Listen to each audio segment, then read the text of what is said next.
ইসলামী শিক্ষাটা, মানবতার শিক্ষাটা যেন দিতে পারে, এই চেষ্টাটাই করছি। আমি আমি একজন মুসলিম হয়ে আমি এত চুপ করে থাকতে পারিনি। আমি একদম বাসায় চুপ করে থাকতে পারিনি। কষ্ট হয়েছে দেখে এগুলা? যখন দেখেছো তখন কি মনে হয়েছে?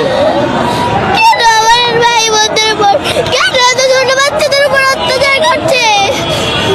আর আর কি কি খারাপ লেগেছে তোমার? আমাদের মুসলিমদের উপরেই কেন এত অত্যাচার করা হয়? আমি সব ভাবতে পারি না। খুব খারাপ লেগেছে তোমার? ছোট ছোট বাচ্চা তোমার বয়সে যারা ছিল তাদেরকে তো আমার থেকেও ছোট বাচ্চাদের ওরা হত্যা করছে। ওদের বিচার চাইতে, ওদের বিরুদ্ধে আমি এখানে এসেছি। কে এসেছে তোমার সঙ্গে? আমার বাবা এসেছে। বাবা নিজে নিজে নিয়ে এসেছে? বাবা কোথায়? ওই যে আবার কেউ এদিকে আসেন ভাইয়া, এদিকে আসেন ভাইয়া। বাবার সঙ্গে নিয়ে এসেছে? জি। বাবাকে তুমি বলেছিলে না বাবা তোমাকে নিয়ে এসেছে? ভাই একটু বসো। আমি বাবাকে বলেছিলাম, আমি চুপ করে থাকতে পারিনি। আমি এখানে প্রতিবাদ জানানোর জন্য এসেছি।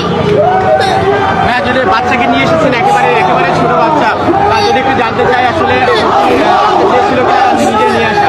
এটা আসলে আমাদের ইমানি দায়িত্ব। বিশেষ করে হাজারি সাহেবের একটা পোস্টে যখন দেখলাম যে আপনি আপনার সন্তানদেরকে নিয়ে আসবেন, এই পোস্টটা আমি ওকে বলেছি, তখন সে বলেছে যে বাবা আমিও যাব।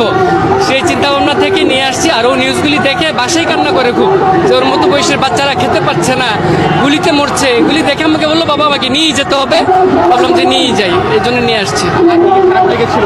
খুব তো দেখছি কান্না করতেছে, এখনো কান্না করতেছে। না, আমরা চাই মানবতার মুক্ত হোক, মুসলমানদের মুক্ত হোক, ফিলিস্তিনি মুক্ত হোক, সারা পৃথিবীর মুসলমানরা যেন মুক্ত থাকতে পারে, এটি আমরা চাই। সেটারই প্রতিবাদ করতে আমরা এসেছি আজকে এখানে। আপনাদেরকে ছোট থেকে কি এই শিক্ষা দিয়ে বড় করছেন কিনা? সেটাই চিন্তা করছি, যে চেষ্টা করছি যেন ইসলামী শিক্ষাটা, মানবতার শিক্ষাটা যেন দিতে পারে, এই চেষ্টাটাই করছি। তুমি কি চাও এখন? এই যুদ্ধ বন্ধু, আর এটাই চাই আমি। এটাই চাও? আল্লাহর কাছে দোয়া করছো? জি। কি দোয়া করছো তোমার ছোট ছোট ভাই বোনদের জন্য? এই যুদ্ধ